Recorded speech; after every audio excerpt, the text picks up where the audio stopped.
You can learn a lot about how Trump court politics works from the bidding war that's unfolding over who gets to buy Warner Brothers.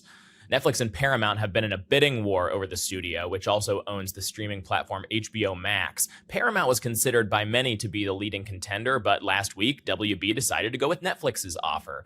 This came as a real blow to David Ellison, the tech billionaire turned media mogul and Trump ally who runs Paramount. With the announcement of the Netflix deal looming, Ellison turned to Donald Trump, who he spent a lot of time and money courting this year. He settled Trump's lawsuit into CBS News' 60 Minutes. He handed editorial control of CBS News over to contrarian conservative Barry Weiss. Ellison first hoped Trump would issue a statement against the merger with Netflix before the deal was ever even announced, but Trump declined to do that. But he did throw Ellison a bone this weekend. Should they be allowed to buy Warner Brothers? Should Netflix? Well, that's the question. They have a very big market share.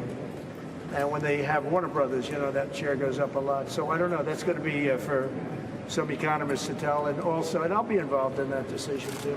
But it is a big market share. There's no question about it. It could be a problem. Yes. That was happening at the Trumpified Kennedy Center Honors Award this Sunday, an event which, by the way, Ellison sponsored through CBS.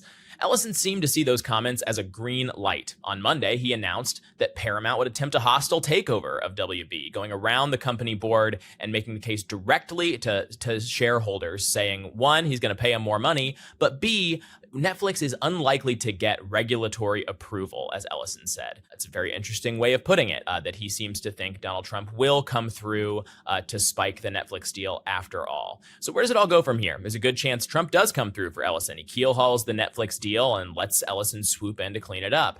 But at the same time, Trump does have a history of sort of resenting having his debts called in like this, and having Ellison trumpeting from the rooftops, Donald Trump is going to come through and he's going to corruptly throw this deal to me, is not exactly the kind of pitch he loves to see taking place out in the world. We've seen some grumbling comments from various White House officials in the media in the wake of this hostile takeover bid. I wrote about all this stuff in the Morning Shots newsletter at The Bulwark this morning. Hope you'll head over there and give it a read.